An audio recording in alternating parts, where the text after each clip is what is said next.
Então nós vamos ler esse texto que está lá em Lucas, no capítulo 8, a partir do verso 41, que diz assim: E eis que chegou um varão de nome Jairo, que era príncipe da sinagoga, e prostrando-se aos pés de Jesus, rogava-lhe que entrasse na sua casa, porque tinha uma filha única, quase de 12 anos, que estava à morte. E indo ele, apertava a multidão. E uma mulher que tinha um fluxo de sangue havia 12 anos, e gastara com os médicos todos os seus haveres, e por nenhum pudera ser curada. Chegando por detrás dele, tocou na orla da sua veste, e logo estancou o fluxo do seu sangue. E disse Jesus: Quem é que me tocou? E negando todos, disse Pedro e os que estavam com ele: Mestre, a multidão te aperta e te oprime, e dizes: Quem é que me tocou? E disse Jesus: Alguém me tocou, porque bem conheci que de mim saiu virtude. Então a mulher, que não podia ocultar-se, aproximou-se tremendo, e prostrando-se ante ele, declarou-lhe diante de todo o povo a causa, porque havia tocado e como logo sarara. Complementando esse texto também, no Evangelho de Jesus, não precisa abrir a sua Bíblia, no livro de Mateus, no capítulo 9, verso 21 e 22, diz assim: Se então tão somente tocar a sua roupa, ficarei sã. E Jesus, voltando-se e vendo-a, disse: Tem ânimo, filha, a tua fé te salvou. E imediatamente a mulher ficou sã. Só até aqui. Irmãos, há muito tempo o Senhor tinha me dado essa palavra. Há muito tempo.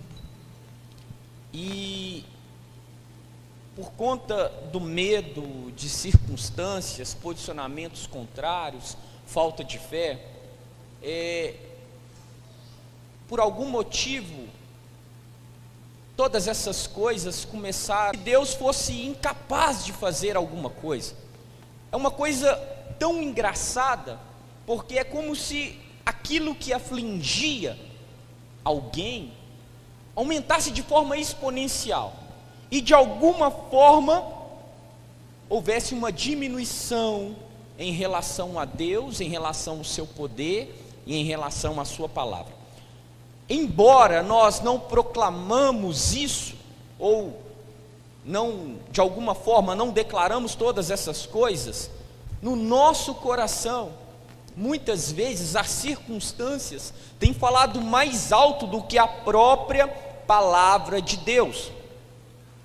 Muitas vezes nós tratamos Deus como se Deus fosse incapaz de fazer determinadas coisas.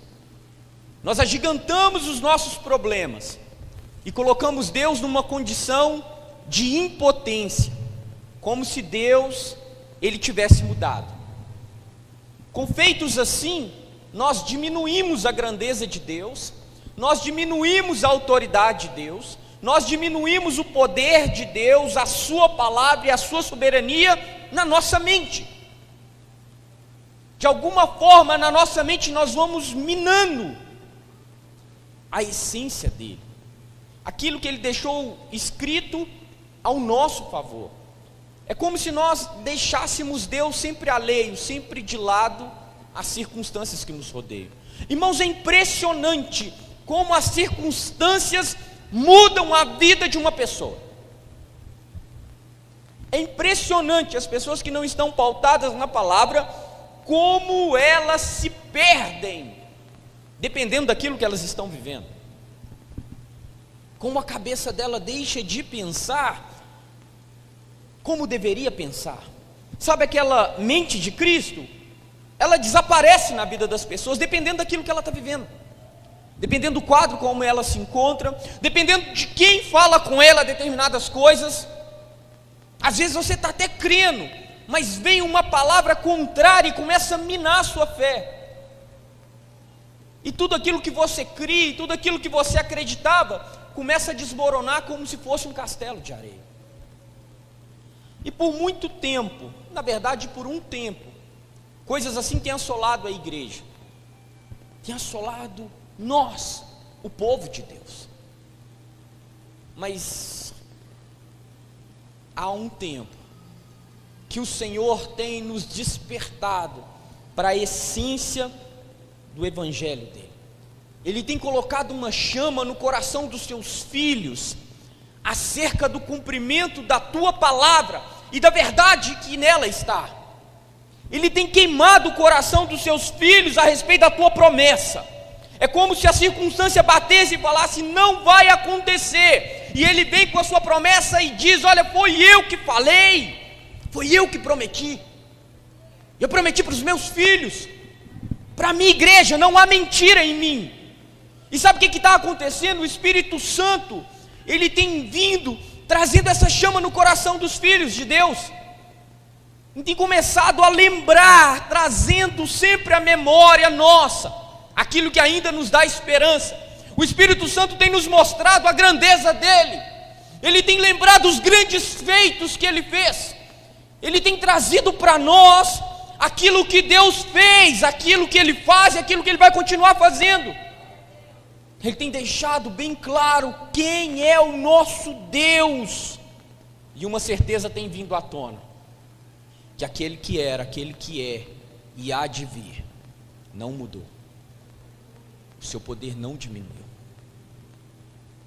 O seu amor ainda é insondável. A sua graça ainda nos cobre.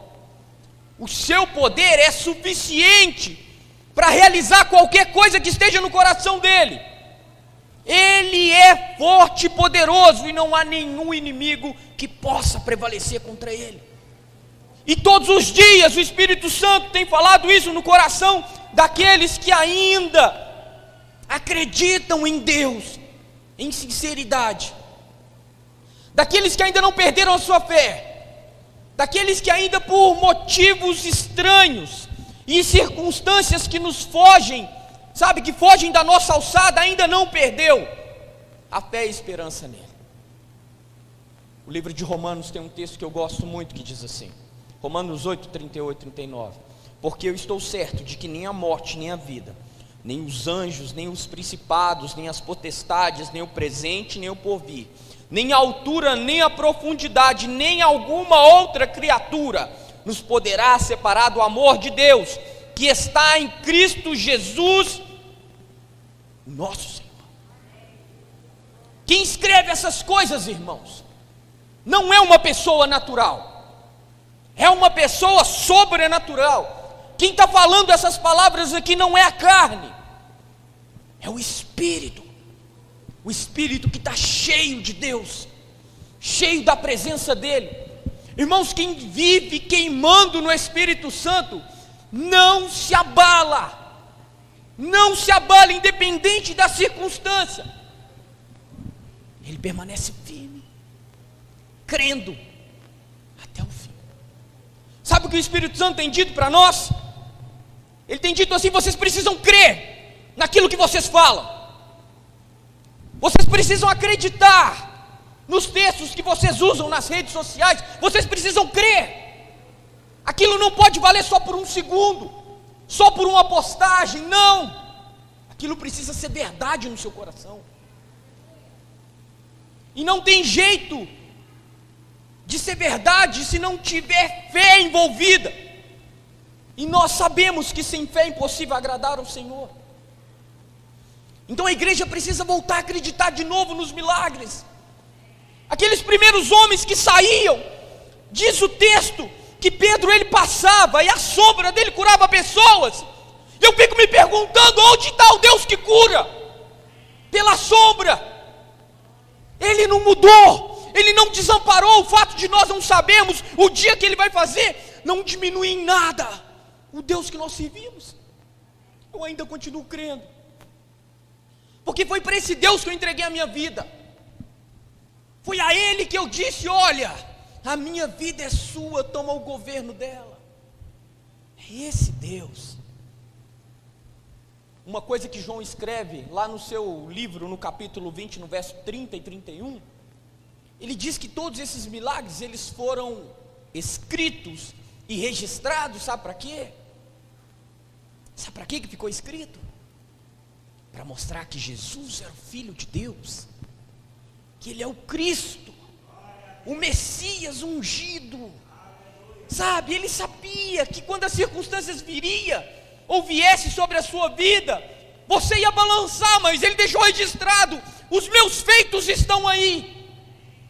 Os meus feitos estão aí. Eu ainda posso fazer. E eu vou fazer. Ainda há poder no nome de Jesus. O nome de Jesus é poderoso. Irmãos, quando nós dobramos os nossos joelhos e clamamos o nome dEle, eu acredito que o Pai olha lá de cima e fala: meu filho crê. Eu ainda vou operar. E o meu nome vai ser glorificado. Ainda tem um que tem esperança. Ainda consigo ver um que acredita na palavra. Irmãos, Jesus ele operava milagres, diz João 20, 30, 31. E ele operava milagres porque era necessário que o povo conhecesse ele como o Messias, como o ungido.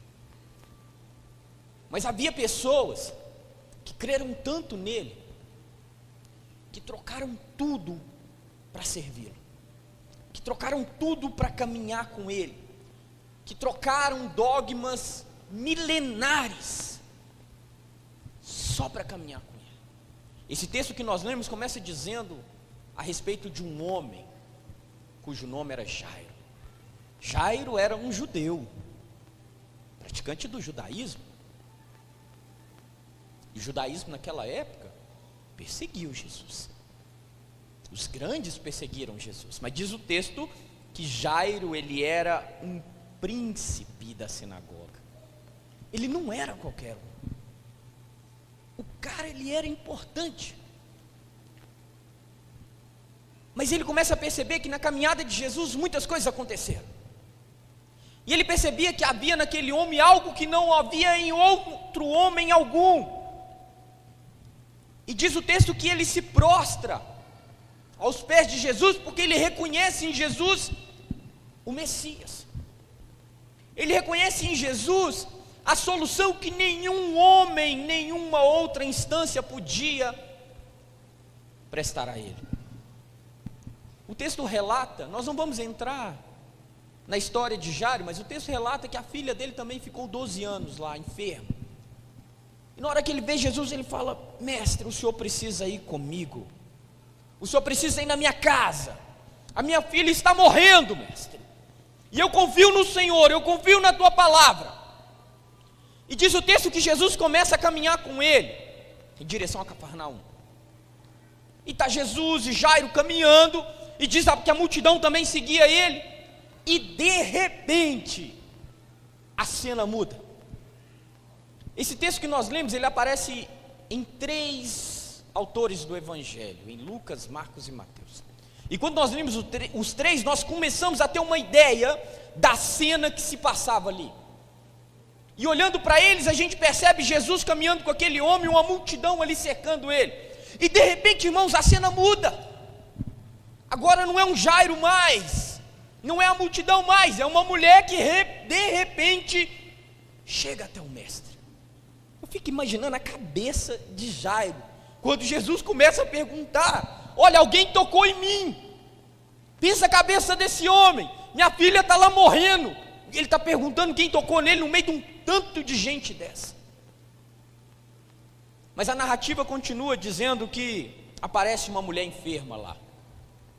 O nome dela nem é lembrado, mas ela tinha uma doença hemorrágica que clinicamente era incurável.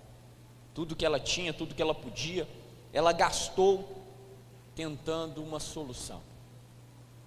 Mas diz o texto que ela usou em tocar na orla das suas vestes. Quando nós lemos em Marcos, diz que ela olhou e disse: se eu somente tocar nas vestes dele, eu serei curado. Aquela mulher, ela enfrentou um cenário totalmente desfavorável a ela. Primeiro, que ela era uma mulher, e mulher não podia chamar atenção em público. Segundo, que ela nem deveria estar ali, porque pela lei, pelo fato dela ter uma hemorragia, pelo fato dela ter um fluxo de sangue contínuo, ela deveria permanecer isolada em um determinado local do templo, se eu não estou enganado. Ela não podia estar ali. Então aquela mulher, ela corre um risco, porque se alguém denuncia ela estava apertada. No livro de Levítico, no capítulo 15, fala a respeito disso, que enquanto a mulher estiver tendo um fluxo de sangue, ela não podia tocar em nada, porque tudo aquilo que ela tocava se tornava impuro. Por isso ela tinha que ficar resguardada no lugar. Esse mesmo texto de Levítico também diz que ninguém podia tocar nela, porque qualquer um que tocasse numa mulher com fluxo também se tornava impuro. Olha só para vocês verem a cena. Olha só o que essa mulher enfrenta agora. Ela enfrenta uma sociedade machista, autoritária. Ela enfrenta uma punição pelo descumprimento da lei. Ela enfrenta o medo de ser execrada daquele lugar por contaminar aquelas pessoas que ela tocaria em algum lugar. Mas enquanto a multidão olhava para ela com um olhar humano, um olhar carnal, de que alguém não deveria estar ali, que ela era indigna de estar naquele lugar, aquela mulher, ela olha com os olhos de Deus e vê em Jesus a esperança de resolver o problema dela. E diz o texto que ela continua prosseguindo. Ela prossegue até encontrar Jesus. E na hora que ela encontra Jesus, ela quebra o paradigma, o modelo, o padrão, o politicamente correto. Ela vai lá e toca nele e resolve o problema. Ela foi valente. Ela foi valente. Ela acreditou que ali estava a fonte de cura dela. Irmãos, nós vamos ler mais alguns textos aqui a respeito disso para nós entendermos, porque quando nós olhamos para esse texto, e eu fiz uma exegese dele para entender melhor, eu preciso considerar algumas coisas aqui. Que primeiro, Jesus cumpriu a lei de forma integral, como um judeu. Afinal de contas, ele nasceu lá. E de que tudo aquilo que ele fazia estava dentro dos preceitos da lei de Deus. E como um judeu, e quando ele fala, a Bíblia fala que toca na orla das vestes dele, você precisa ver Jesus vestido também como um judeu. E embora nós cristãos não tenhamos essa obrigação, e muitos o fazem sem saber, não é segredo para ninguém você encontrar nas igrejas alguns pastores e ministros da palavra vestindo como judeu, e mal eles sabem o que eles estão fazendo. Entender o significado dessas coisas ajuda-nos a entender a grandeza de Deus. E diz o texto que aquela mulher, ela toca na orla, e na orla da veste, e as vestes usadas para oração, para uma caminhada como Jesus fez, em hebraico é chamada de talit, ou talit gadol. É um manto que se põe sobre o ombro de quem o veste. E na orla, nos quatro cantos desse manto, aparecem franjas, que em números Deus destina o povo a fazer. Números 15, 38, 40, fala aos filhos de Israel e diz-lhes: nas bordas das suas vestes façam franjas pelas suas gerações, e nas franjas das bordas ponham um cordão de azul, e as franjas vos serão para que, vendo-as, vos lembreis de todos os mandamentos do Senhor e os cumprais, e não seguireis o vosso coração nem após os vossos olhos, pelos quais andais vos prostituindo, para que vos lembreis de todos os meus mandamentos e os cumprais, e santos sejais a vosso Deus. Então Deus disse para eles: olha, nas suas vestes, na orla delas, você vai fazer franjas, que em hebraico se chama tzitzi. São aquelas franjas mesmo. Talvez você já tenha visto alguma foto, alguma imagem de algum judeu. E quando aquela mulher toca, o texto diz que ela toca na extremidade. Zacarias, no capítulo 8, no verso 23, tem uma promessa a respeito disso. Assim diz o Senhor dos Exércitos: naquele dia sucederá que pegarão 10 homens de todas as línguas das nações, pegarão-se na orla das vestes de um judeu, dizendo: iremos convosco, porque temos ouvido que Deus está convosco. Então há uma profecia sobre tocar naquele lugar. Todas as vezes que você vê esse texto, que você ouvir sobre esse texto, e que você lê sobre esse texto, imagina a figura de Jesus, e ela tocando lá na extremidade, lá onde tinha aquela franja. Imagine você tocando naquilo, porque aquilo tinha um significado. Na tradição judaica, os rabinos apontam que quando um judeu veste aquele manto, talite, ou chale de oração, e ele impõe sobre ele, e aos tzitzis e as franjas, eles acreditam que o poder de Deus, a Shekinah do Senhor, repousa sobre ele, que há um poder que repousa sobre ele. Eles acreditam que o fato de você estar devidamente vestido, como a Bíblia diz que deve estar, há uma autoridade sobre você para o cumprimento e observância dos mandamentos do Senhor, da lei do Senhor, da palavra de Deus. Há uma autoridade. Então quem deveria usar essas vestes deveriam estar revestidos de uma autoridade e um poder. É assim que você deve ler esse texto.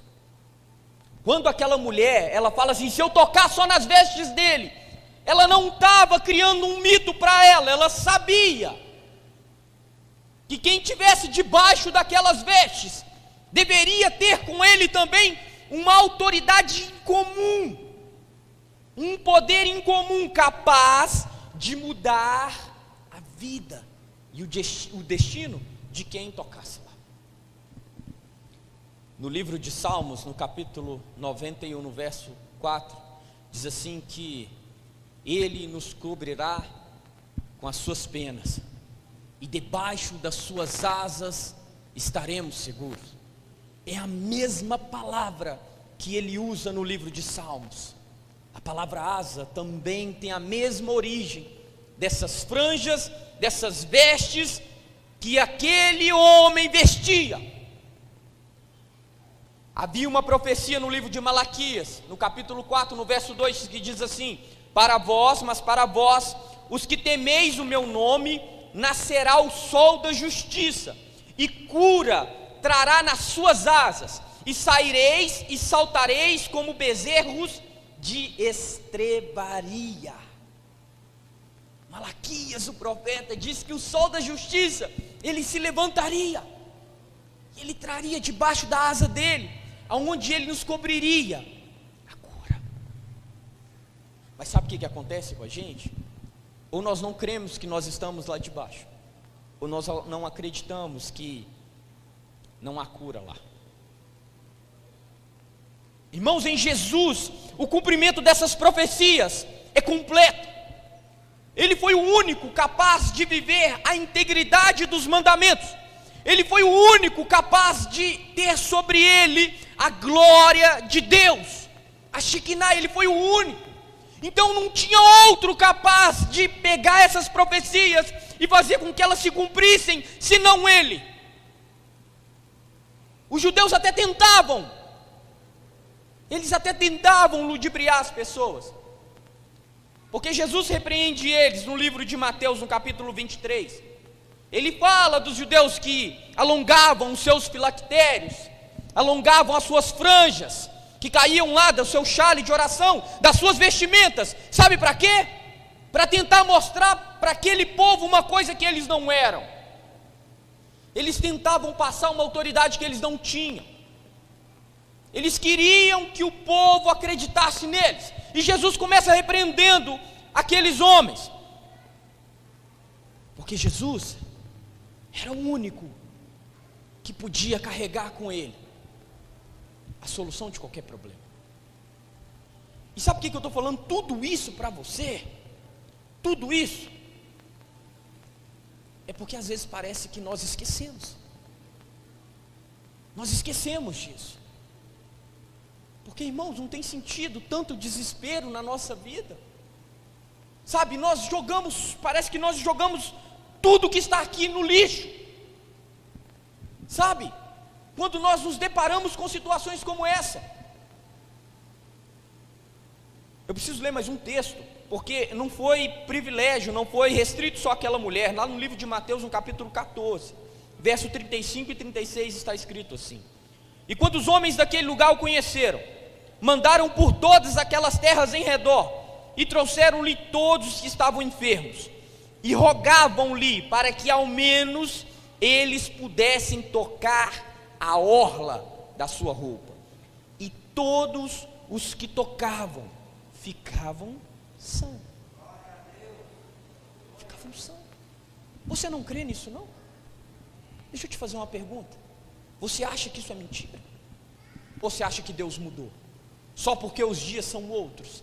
Só porque a nossa sociedade é outra? Ele sempre foi o mesmo. Sempre foi o mesmo. Sempre foi o mesmo. E não é possível nós vivermos um tempo de descrédito ao Senhor. Deus, Ele não fez absolutamente nada para diminuir a imagem dEle perante a nós. Se diminuiu para você, foi porque você inventou alguma coisa. Foi porque você fez uma leitura errada da palavra dEle. Ou porque você é apressado demais e não pode esperar o tempo dEle. Mas tudo que Ele prometeu, Ele tem cumprido.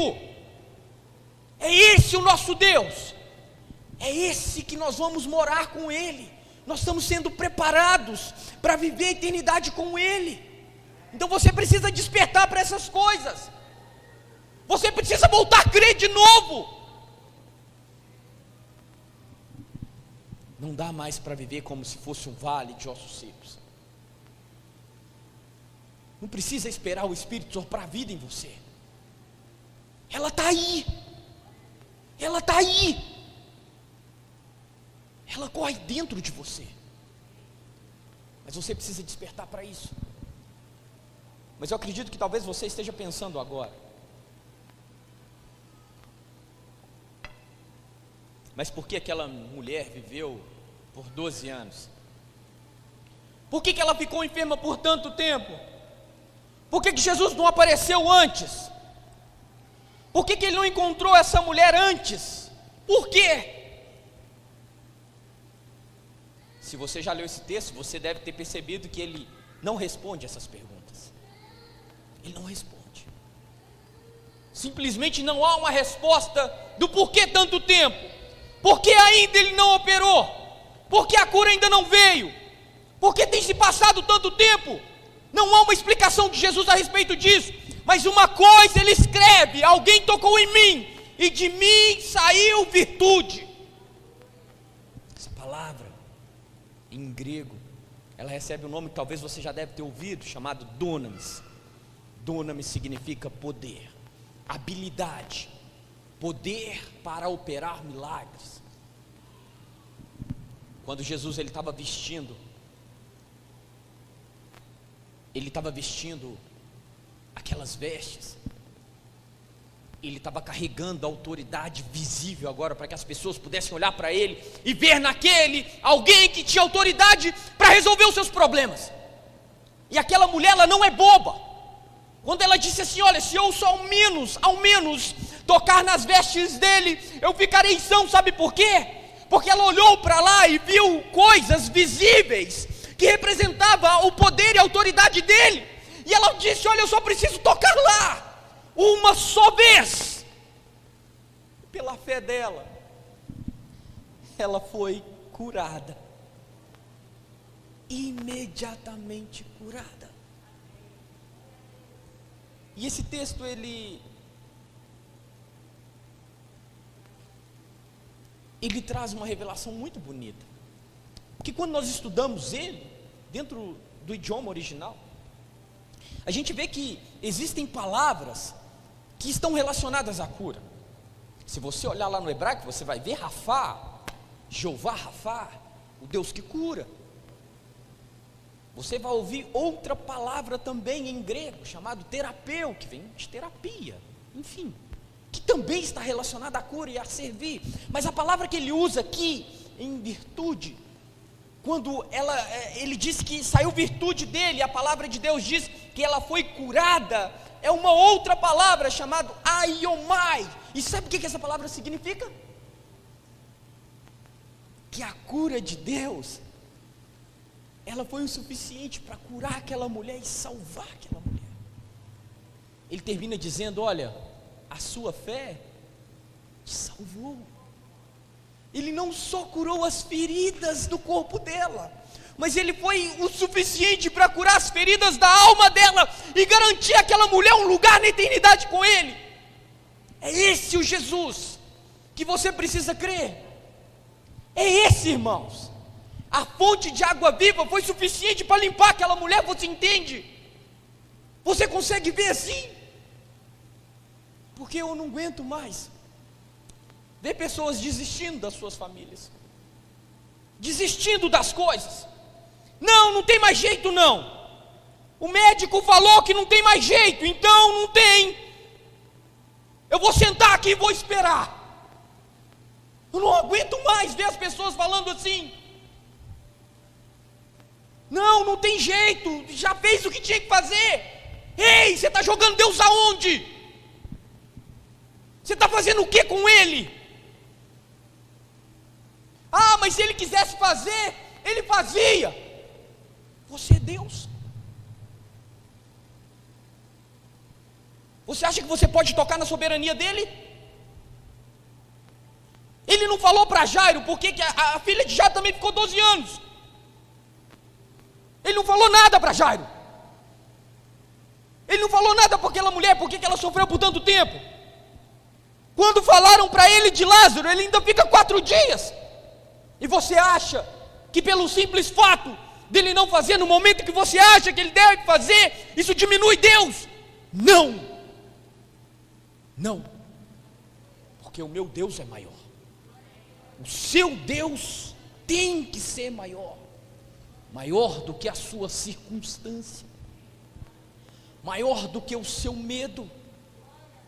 O medo, irmãos, ele nos mostra o quanto humano nós somos. Mas todas as vezes que você alimenta o seu medo, a sua fé vai morrendo de fome. Se você está dando comida para o medo, você está tirando da sua fé. É isso que você está fazendo. Mas o Deus que eu sirvo, Ele não mudou. Ele ainda é eterno. Ele ainda é poderoso. Os inimigos tremem nele. É nele que eu acredito. É nele. Aquele que simplesmente foi tocado e curou. É nele. Aquele que anda sobre as águas é Ele. Eu creio nele. Ele não mudou 1 milímetro sequer.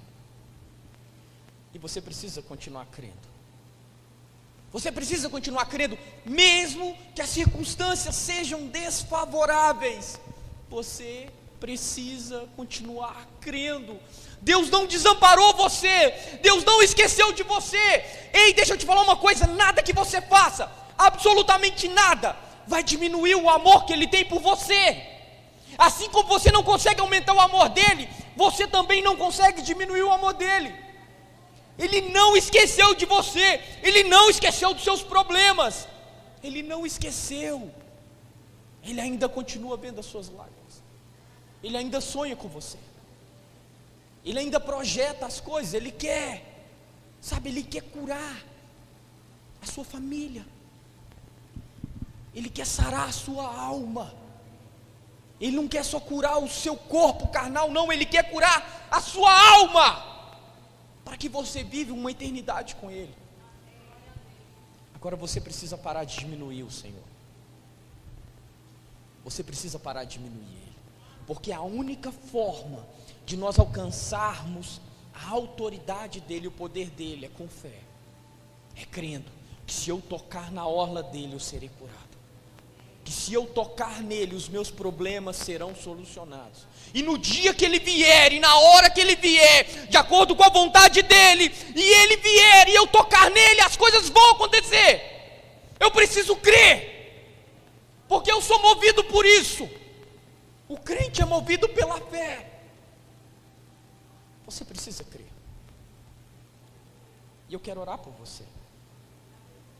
Eu quero, sabe por quê? Porque eu acredito que muitos que estão aqui, estão nos assistindo, não creem em muitas coisas. Já entregaram a sorte. Já entregaram para o tempo. O tempo vai resolver. Se Deus quiser fazer, Ele faz. Essa é uma maneira elegante de esconder a sua falta de fé. E você não pode viver sem ela. Você precisa continuar crendo nos Deus de milagre ainda, no Senhor Todo-Poderoso, porque só Ele vai poder mudar a sua vida. Pai, no nome de Jesus, Senhor, nós temos vivido momentos na nossa vida, Senhor, que as circunstâncias têm mudado a visão que nós temos acerca do Senhor. Meu Deus, a Tua igreja tem deixado de acreditar na Tua palavra, por causa do medo, por causa, meu Deus, dos problemas que têm se agigantado ao nosso redor. E, meu Deus, isso tem sido suficiente para esquecermos os Teus feitos. E por isso, meu Deus, nós temos padecido tanto. Por isso, Senhor, nós temos chorado tanto. Por isso, Senhor, nós temos entregado a nossa vida, o nosso destino na mão de pessoas que não podem fazer nada por nós. A nossa fé tem sido minada, Espírito Santo. E nós estamos como igreja reconhecendo isso nessa noite. E o Senhor, que é o autor e consumador da fé, nós nos prostramos aos Teus pés. Meu Deus, para Te dizer que nós precisamos de Ti, para crer, Senhor, para continuar crendo nos Seus milagres. Meu Deus, nós precisamos do Senhor para continuar crendo que o Senhor não nos abandonou. Espírito Santo, nós precisamos do Senhor para acreditar que um pai não abandona o seu filho. Não, o Senhor, Pai.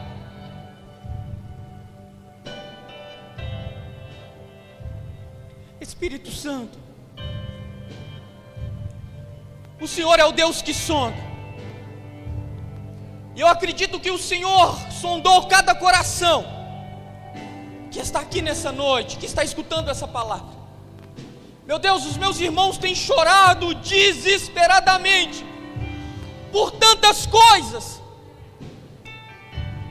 Meu Deus, mas eu queria, como ministro da Tua palavra, lançar essa palavra profética na vida deles hoje, de que no nome de Jesus, o sol da justiça vai se levantar, e Ele vai trazer nas asas dEle a cura, para o nosso corpo, para a nossa alma e para o nosso espírito.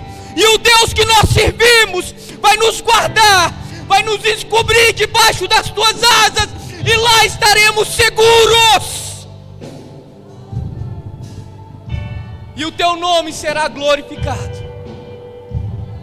E o Teu nome será glorificado. E o Teu nome será glorificado. Espírito Santo, nós cremos no Senhor. Espírito Santo, nós cremos na Tua palavra que foi lançada. E no nome de Jesus, que todos os dias da nossa vida nós possamos viver essa verdade, porque nós precisamos dela, Espírito Santo. Nós precisamos dela. Em nome de Jesus. Amém.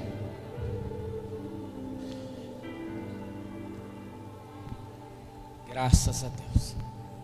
Nós precisamos dele. Você precisa dele. Você não pode viver sem ele. A sua vida sem ele não vale nada. Ele tem poder para curar a sua alma. E o poder dele não é só para curar, mas para te salvar também. Ele tem poder para te livrar, não só de uma doença, mas para te livrar da morte eterna. Quando Jesus ele opera esse milagre, ele disse para essa mulher, olha, ele não falou para ela, a sua fé te curou, ele disse, a sua fé te salvou.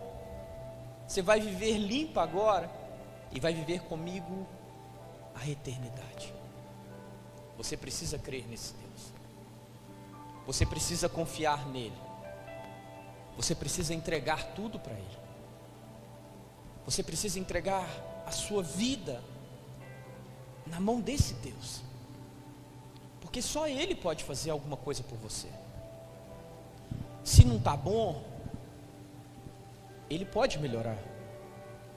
Se você está sofrendo, ele pode dar paz e descanso para você, para a sua alma. Se você está aflito, ele pode te carregar no colo, só para você se sentir seguro. E se você já não consegue mais andar, ele pode carregar você nos braços dele. Então, se você quiser, só se você quiser, entrega a sua vida para ele. Eu quero orar por você, se você quiser. Sabe, não precisa ter vergonha, ninguém vai constranger você. Eu não vou pedir você para falar nada, eu só quero orar por você. Agora, se você quiser, eu queria que você saísse do seu lugar e viesse aqui. Sabe, eu quero orar por você, para que você saiba em quem você está crendo. O milagre só aconteceu na vida dessa mulher porque ela creu nele. Ela acreditou que nas mãos dele, ela podia ter uma vida diferente. Eu não sei se aquela mulher duraria mais alguns dias. Talvez a única oportunidade que ela tinha era aquele momento. E ela fez entregando tudo para ele. Entregou tudo nas mãos dele. Se você quiser, entregue a sua vida para Jesus. Eu vou orar por você. Nós vamos cantar uma canção agora. Enquanto isso, deixa o Espírito Santo te convencer que você precisa viver uma vida de aliança com ele. Certifique-se quem está do seu lado, se essa pessoa já entregou a sua vida a Jesus. Olha, irmão, isso não é vergonha, não. Não é vergonha. Vergonha, sabe o que é? Você ir para o inferno. Vergonha é Jesus voltar e você não ter uma aliança com ele. Vergonha é você viver uma eternidade longe dele. Então, se você quiser, saia do seu lugar e nós vamos orar por você em nome de Jesus.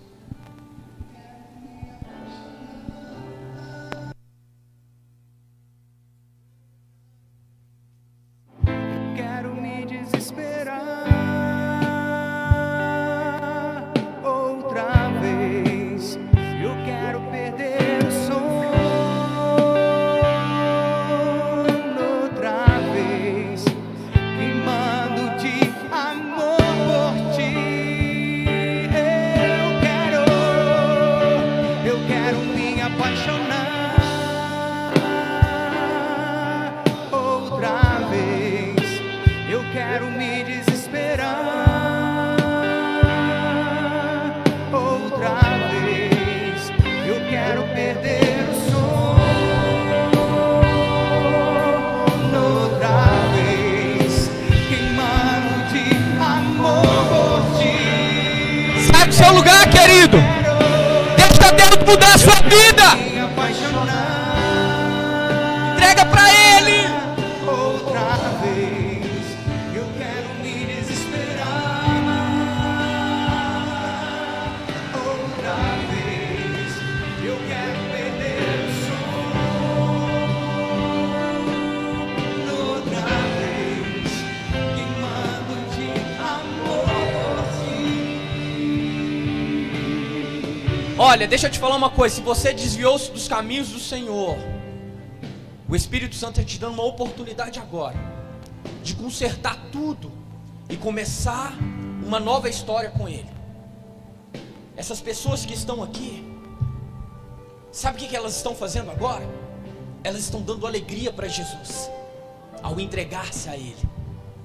elas estão fazendo para Jesus uma coisa que diz a Bíblia que os céus ardem em festa por causa da atitude deles. Você pode aceitar uma eternidade longe de Deus. Não faça isso com você. Se você fez besteira, ainda dá tempo de consertar. Se você afastou-se dele, ainda dá tempo. Se você ainda não entregou a sua vida, ainda há esperança. Ainda há tempo. Aleluia, Jesus. Graças a Deus.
A Deus, o Senhor é muito bom.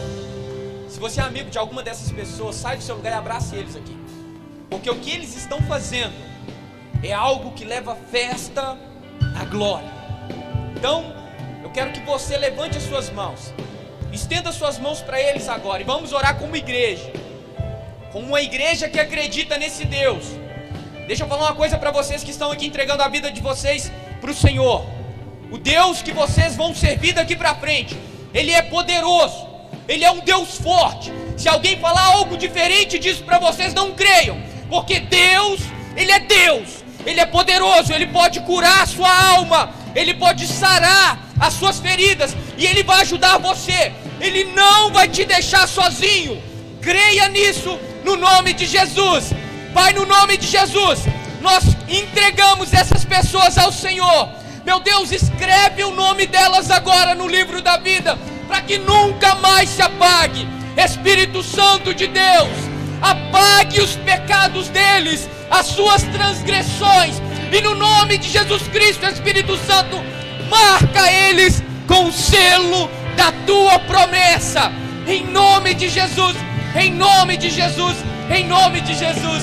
Eu abençoo todas vocês, para a glória do nome dEle, porque agora vocês são filhos de Deus, e todo mundo que está em pé aqui agora é a sua família. Você nunca mais vai caminhar sozinho. Seja abençoado e abençoada no nome de Jesus.